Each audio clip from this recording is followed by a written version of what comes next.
오늘 말씀 같이 보도록 하겠습니다. 8장의 이야기는 7장과 연결되는 이야기입니다. 7장에 이미 하나님의 심판에 대해서 언급되었던 내용들을 좀 기억하시면 도움이 될 것 같습니다. 하나님께서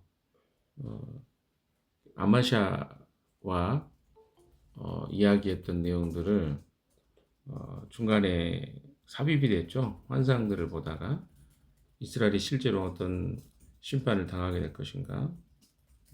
특별히 이제 8장에 보시면 네 번째 환상입니다. 여름 과일 광줄이 대한 환상이죠. 이게 뭔가 이제 좀 생각이 될 수 있는데 그렇게 어려운 내용은 아닙니다. 여름 여기 보시면 8절 1절 한번 같이 해볼까요? 시작. 주 하나님이 나에게 다음과 같은 것을 보여주셨다. 보니 여름 과일 한 광주리가 있었다.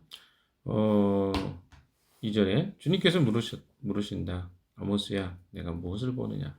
내가 대답해야 돼. 여름 과일 한 광주리입니다. 주님께서 나에게 말씀하신다.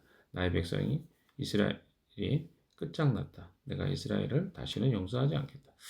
그러니까 하나님의 그 심판이 아직 실현되지 않은 것도 있지만 이미 실현된 것도 있고 앞으로 다시 일어나게 될 일들도 있습니다.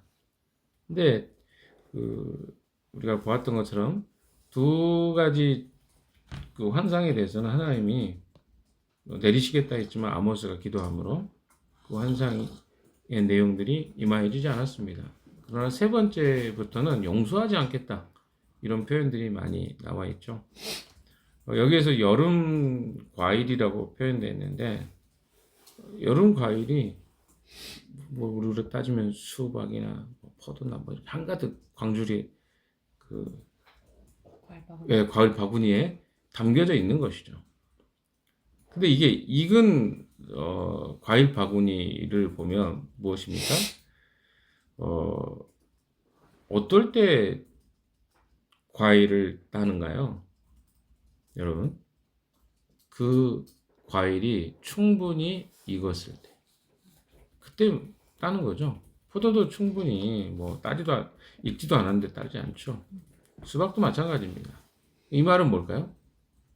그 심판이 관영하여 심판을 받은 때가 되었다는 것입니다. 그걸 상징하는 거예요. 문답식으로 이야기하잖아요. 하나님과 아모스가. 그 말은 뭐냐면 이 내용을 아주 하나님과 대화하는 방식을 통해서 이것의 내용이 얼마나 진지하고 엄중한 사실인가를 깨닫게 하시려고 하나님이 아모스와의 대화를 통해서 이 심판을 선언하고 있는 것이죠. 하나님은 사람의 죄악이 관영해질 때까지 기다려서 심판하십니다. 관영해진다. 이게 뭘까요? 더 이상 회복 불가능의 상태. 도저히 이건 더 이상 이 사람의 기회를 줘도 회복이 안 될 것이다. 라고 판단한 그 순간까지 기다리신다는 거예요. 뭐 여러분 성경에 그런 예는 너무 많습니다. 소돔과 고모라도 마찬가지입니다. 뭐 그 조카 아브라함의 조카 롯이죠. 저는 늘 루다고 했거든요. 롯이 그 소돔과 고모라 땅에 살았는데 천사들이 거기에 들어갔을 때 사람들이 어떻게 해요? 이 남자라고 했는데도 불구하고 동성애를 그 천사들과 자기들이 관계하겠다고 막 엄청난 사람들이 많이 몰려옵니다. 근데 이 천사가 그들의 눈을 다 멀게 했는데도 불구하고 그들이 어떻게 해요? 그 천사를 찾기 위해서 난리가 났죠. 그 죄가 얼마나 관영했는가를 보여주죠. 또 하나님이 가나안 땅을 진멸하실 때도 보십시오. 아브라함에게 이 이야기를 해주셨어요. 그래서 430년 종살이 하기 그 전에 약 500년 전이죠. 그러니까 가나안 땅을 이스라엘 백성들이 정복하게 될 건데 그들의 죄가 관영하게 되었을 때 그들을 심판하겠다.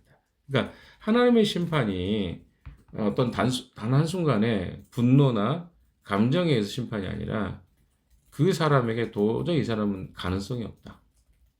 얘는 회복 불가능해, 회개 불가능이네. 그럴 때 주로 하나님이 심판하신다는 것이 바로 1절과 2절의 이야기입니다. 이제 이해가 되시겠습니까? 자, 그래서 주님께서 말씀하시는데 나의 백성 이스라엘이 끝장났다. 내가 이스라엘 다시는 용서하지 않겠다. 이 말은 그냥 하나님이 화가 나서 하시는 말씀이 아니라 그들에게 주어진 충분한 기회 속에서도 그들이 돌이킴이 없을 때 가장 무서운 게 뭐냐면 하나님 백성에게 가장 무서운 것은 돌이킬 수 있는 마음이 없는 거예요. 회개의 마음이 없을 때 하나님 심판하십니다. 우리가 신체도 그렇지 않습니까? 나이가 들면 굳어져요. 저도 몸이 이렇게 굳어지는 것을 조금씩 느낍니다. 굳어진다는 게 뭐냐면 몸이 예전에 젊었을 때는 유연해지죠. 어린 아이들 뭐 지금 시완이 뭐 고개가 막 이렇게 하늘을 막 해도 뭐 요가 자세도 아프게 안 보이잖아요. 근데 나이가 들면 굳어집니다, 몸이. 그래서 부드럽지 못해요. 그리고 나이가 드신 분들 이제 돌아가시는 분들 보면 뻣뻣해서 몸이 유연하지 못합니다. 마찬가지예요, 사람의 그 마음도. 그 돌이킴이 없는 마음은요, 완고해집니다. 마음이 누가 이야기를 해도 그것에 대해서 듣지 않는 거예요. 자기 주장을 펴고 그것이 옳다고 주장하고 그럼 심판 때가 가까운 거예요. 뭐 대표적인 사람이 바로 아닙니까? 10가지 재앙이 임했음에도 끝까지 자기 생각을 주장했다는 거. 이걸 볼 수 있겠죠? 자, 3절부터 봅시다. 3절 시작. 그날이 오면 궁궐에서 부르는 노래가 통곡으로 바뀔 것이다. 주 하나님이 하시는 말씀이다. 수많은 시체가 온 땅에 널리고 아무 소리도 들리지 않을 것이다. 네, 심판이 오면 하나님의 그때가 되면 궁궐에 부르는 노래가 통곡으로 바뀌게 될 것이고 또 수많은 시체가 온 땅에 널리고 아무 소리도 이게 그냥 우리는 너무 가볍게 들리는 이야기일 수 있지만 실제로 그런 사건들이 하나님 말씀은요 실현됩니다. 아수리에서 그렇게 실현이 됐죠. 가볍게 여겼던 이스라엘의 최후가 임하게 될 것을 선언하십니다. 근데 그들의 죄가 뭐냐면 4절에도 계속 나옵니다. 빈궁한 사람들을 짓밟고 그러니까 가난한 사람들 없인 여기는 사회적으로 사회적 약자죠. 돌보지 않는 거 이것이 그들의 심판의 이유였습니다. 또한 이 땅에 가난한 사람을 망하게 하는 자들아 이 말을 들어라 라고 이야기합니다. 그러니까 가난한 사람들을 짓밟고 망하게 하고 그들이 굶주림에 의해서 죽게 되는 거 이것은요 심각한 사회적인 문제였습니다. 뿐만 아니라 하나님 그것을 심판하는 이유로 들고 계신 것이죠. 5절에 읽어볼까요? 시작. 기껏 한다는 말이 초하루 축제가 언제 지나서 우리가 곡식을 팔 수 있을까? 안식일이 언제 지나서 우리가 밀을 낼 수 있을까? 되는 줄이고 주문 드리면서 가짜 저울로 속이자. 이게 뭡니까? 초하루는 하나님께 번제드리는 절기인데 그때 모든 영업이 정지가 됩니다. 뭐 민수기 28장이라든가 열왕기하 4장 13절 뭐 이런 데에서는 다 그런 내용이 나오죠. 그럼에도 불구하고 이때 이스라엘은 하나님을 섬기는 일에는 성의를 보이지 않고 무성의하고 빨리 절기를 지내고 내 사업을 어떻게 하면 빨리 할 수 있을까? 그런 이야기를 하는 거예요. 이게 이해돼요. 초하루 축제가 언제 지나서 우리가 곡식을 팔 수 있을까? 이거 고민한다는 거예요. 그러니까 하나님께 마음이 없는 거죠. 그냥 그 절기는 절기고 안식일이죠. 안식일이 언제 지나서 우리가 밀을 낼 수 있을까?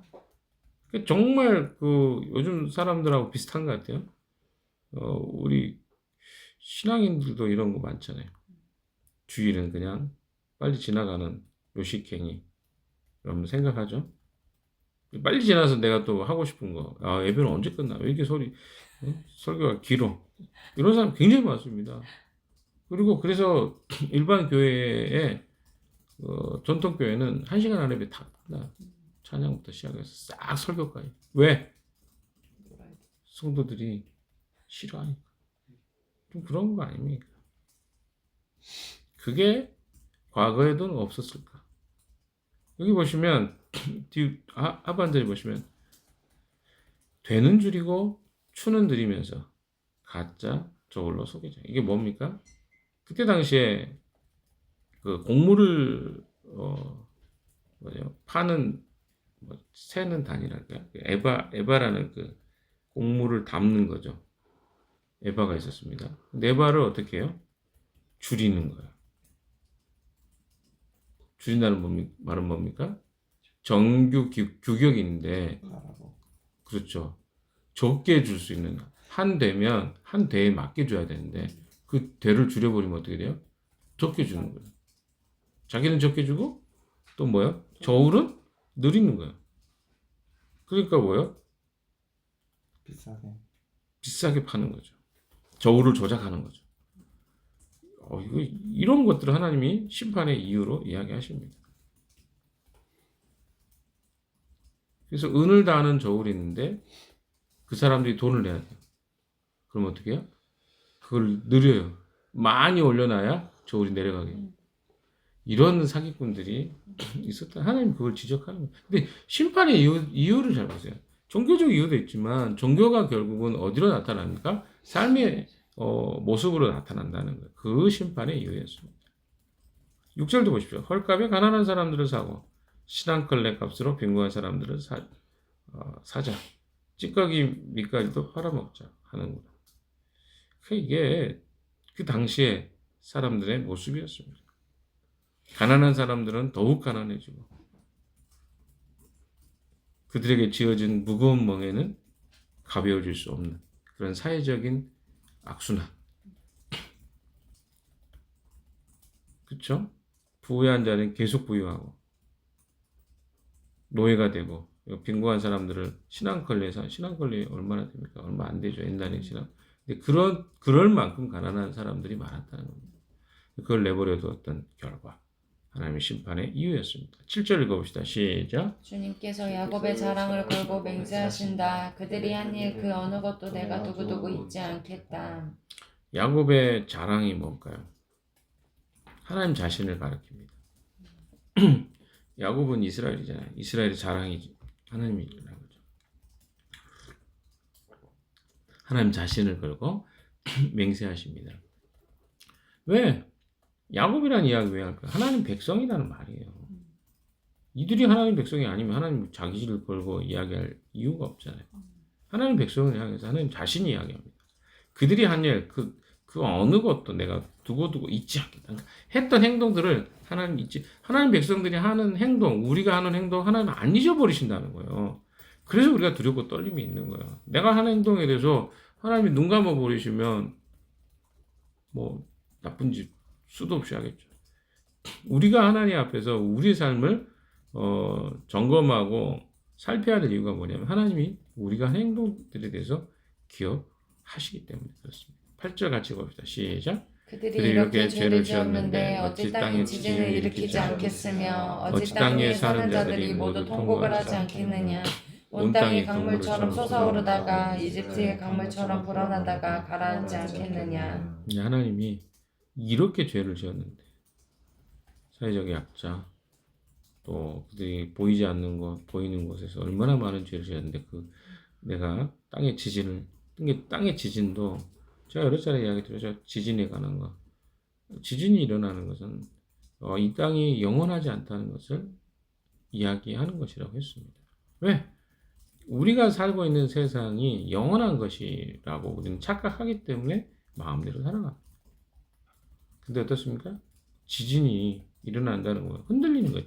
자기의 기반이 흔들리잖아요. 그러면 어때요? 이건 영원하지 않구나. 근데 사람들이 여러분 지진이 일어나는 나라들을 보십시오. 굉장히 미신이 많습니다. 하나님을 찾고 싶은데 하나님 찾지 못하니까 뭘 찾는 거예요? 자기가 의지할 대상들. 대만도 그렇고 일본도 그렇고 필리핀도 그렇고 다 그래요. 왜? 자기가 뭔가 불안해요. 그런데 그 대상은 못 찾고 엉뚱한 것을 찾아서 의지하는 거죠. 지진이 그런 이유가 있습니다. 우리에게는 그런 의미를 나타내죠. 땅에 사는 자들이 모두 통곡을 하지 않겠네. 온 땅이 강물처럼 땅이 솟아오른다는 거예요. 이집트의 강물처럼 불어나다가 가라앉지 않겠네. 왜? 그들의 죄악이 관연했기 때문에. 9절 나 주 하나님 하는 말이다. 그날에는 내가 대낮에 해가 지게 하고 한낮에 땅을 캄캄하게 하겠다. 그런 심판의 메시지, 이거 자연현상이죠. 10절도 봅시다. 시작. 내가 너희의 모든 절기를 통곡으로 바꿔놓고 너희의 모든 노래를 망구하러 바꿔놓겠다. 바꿔놓겠다. 내가 모든 사람에게 붉은 베옷을 입히고 머리를 모두 밀어서 대머리가 되게 하겠다. 그래서 모두를 외아들을 이룬 것처럼 통곡하게 하고 그 마지막이 비통한 날이 되게 하겠다. 이 여기서 말씀하고 있는 말씀 뭡니까? 하나님의 심판이 임하게 되면 어떤 일이 일어납니까?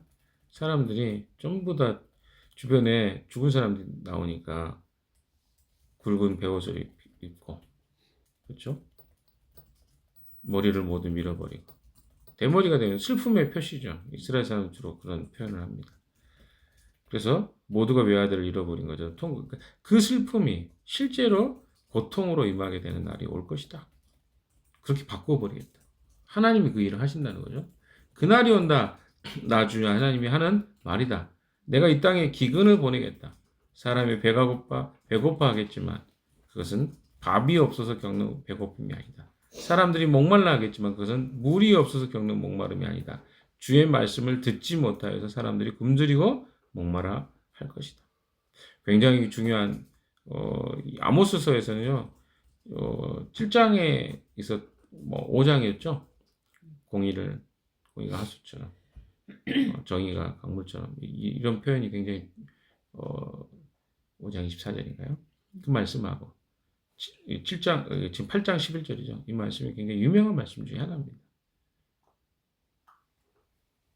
그러니까 사람들이 배가 고파서 있는 그 굶주림이 아니라 목마름도 아니고 물이 없어서 목마른 것도 아니고 주의 말씀을 듣지 못하여서 그때가 온다는 거죠. 나중에 말씀을 듣고 싶어도 들을 수 없는 그런 기갈의 시대가 온다는 거죠.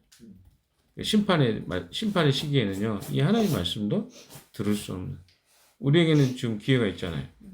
듣고 돌이키고 회개할 수 있는 수많은 기회가 있습니다. 근데 하나님이 이렇게 선지자를 통해서 지금 선언되는 말씀을 지금 선언해 주는데도 그들이 듣지 않게 된다면 굶주림뿐만 아니라 하나님 말씀을 들을 수 없는, 하나님 말씀을 들을 수 없다는 건 영적인 기갈입니다. 사람들은요, 육체적인 그 갈급함이나 그리고 굶주림에 대해서만 깊이 생각하는데 사실은 우리가 누군가 의지하지 할 수 없고 누군가를 신뢰할 수 없는, 또 하나님으로부터 오는 평안을 상실해 버리는 그 고통이 얼마나 큰지를 모른다는 거예요. 하나님 그날이 오게 될 것이다. 이렇게 선언하고 있는 거죠. 12절 같이 읽겠습니다. 시작. 그때는 사람들이 주의 말씀을 찾으려고 이 바다에서 저 바다로 헤매고 북쪽에서 동쪽으로 떠돌아다녀도 그 말씀을 찾지 못할 것이다. 왜 하나님 말씀을 찾으러 다닐까요? 유랑자처럼 찾아다닙니다. 그러니까 이스라엘은요 그런 나라였어요. 하나님의 통치와 다스림, 그리고 하나님의 선지자들을 통해서 예언되는 말씀에 의해서 통치되는 나라였어요. 그런데 그 심판의 날에는 누구를 통해서 내가 어떻게 회개하고 돌이킬 수 있을까요? 라고 묻고 싶어도 그런 사람들이 아무도 존재하지 않는 암흑과 같은 시대가 될 것이다. 왜? 그들은 하나님 백성이었습니다. 그러니까 그때 정신 차려봤자 끝난 거예요. 심판이 임하게 되면. 그래서 계속 아모스서는 심판받기 전에 정신 차려. 그 말 하는 거죠. 13절. 그날에는 아름다운 처녀들과 젊은 총각들이 목이 말라서 지쳐 쓰러질 것이다. 아무리 그들이 아름답고 젊어도 다 쓰러집니다. 심판의 날이 오면. 마지막 14절 읽겠습니다. 시작. 사마리아의 부끄러운 우상을 의지하고 맹세하는 자들 다나 너의 신이 살아있다. 브엘세바야 너의 신이 살아있다 하고 맹세하는 자들은 쓰러져서 다시는 일어나지 못할 것이다. 그러니까 이건 자주 이야기했죠. 사마리아의 부끄러운 우상을 의지하고 맹세하는 자들. 다는 어디입니까? 여러분? 네. 북이스라엘. 그러니까 우리가 계속 이야기했지만 그러니까 남유다와 북왕국 이스라엘 경계가 되는 지역이 베델. 그리고 북왕국 이스라엘의 최북단의 경계가 되는 지역이 단. 그래서 단과 베델의 그 송아지 우상의 제단이 있는 곳입니다. 거기를 지금 지칭하는 단아. 너의 신이 살아있다. 부엘세바야, 너의 신이 살아있다고 맹세하는 자들. 그 뭡니까? 그들이 송아지 우상을 만들어 놓고 그 송아지가 자기들의 신이라고 주장하는 모든 자들이 어떻게 될 것이라는 거죠? 쓰러져서 다시는 일어나지 못할 것이다. 예배를 드릴 때요, 사람들이 맹세하는 것이 하나의 예배 행위였어요. 하나님, 제가 주님을 이렇게 섬기겠습니다 하는. 근데 이게 그 사람들의 예배 속에 뭡니까? 송아지 우상을 자기 신으로 섬기는 그런 맹세했던 자들, 그런 표현입니다. 맹세하는 자들, 쓰러져서 다시 일어나지 못할 것이다. 잘못되고 그릇된 종교를 따르는 모든 자들이 멸절되는 날이 올 것이다 라고 이야기하고 있습니다. 오늘 말씀의 결론을 좀 다시 한번 내려봅시다. 하나님은요, 우리가 앞에도 쭉 이야기했지만 1절에 이야기하셨죠. 심판의 시기가 관영해질 때 심판하십니다. 그럼 다른 말로 이야기하면 그 시기가 되기 전까지는 항상 하나님이 기회를 주신다. 계속 우리가 듣는 이야기 아닙니까? 아모스의 일관되게 하는 이야기. 나를 돌아보고 내가 지금 어떤 상태에 있는가를 점검하는 것은 축복입니다. 그러나 그것도 한정된 기간과 시간이 있다는 거예요. 그걸 잊어버리면 우리는 심판에 직면할 수밖에 없다. 이런 말씀을 하고 있는 것이죠. 오늘도 이 말씀을 통해서요, 하나님은 우리에게 여전히 지금의 시간을 주고 계십니다. 근데 그것이 영원할 거라고 생각하지 마십시오. 영원한 것은 없습니다. 우리가 그 하나님을 떠났을 때 특징이 뭐냐면 분별이 잘 안 돼요. 이게 하나님의 뜻인지 아닌지 분별이 안 되고, 그리고 시간이 굉장히 잘 갑니다. 자기의 삶에 집중되어 있는 시간들은요, 굉장히 쑥 흘러갑니다. 그러나 하나님께 시간을 내잖아요. 근데 그 시간 잘 안 가잖아요. 기도하는 시간 얼마나 안 갑니까? 말씀 듣는 시간은 왜 이렇게 빨리 왜 이렇게 오래 걸려요? 설교 좀 빨리 끝났으면 좋겠는데. 이런 거예요. 그러니까 그만큼 하나님께 집중하는 시간은 밀도 깊은데 그 외적인 시간들은 엄청나게 빨리 갑니다. 그래서 여러분 정신 차리십시오. 심판의 날은 훅 다가올 수 있어요. 심판이라는 것은 우리를 회복시키시는 하나님의 도구이기도 하고 징벌의 수단이기도 합니다. 여러분에게 무엇이 오늘 메시지로 들려졌는지 잘 살펴보시고 그 메시지 듣고 오늘도 내 자신을 돌아보는 하루 되시기를 주님의 이름으로 축원합니다. 기도하겠습니다.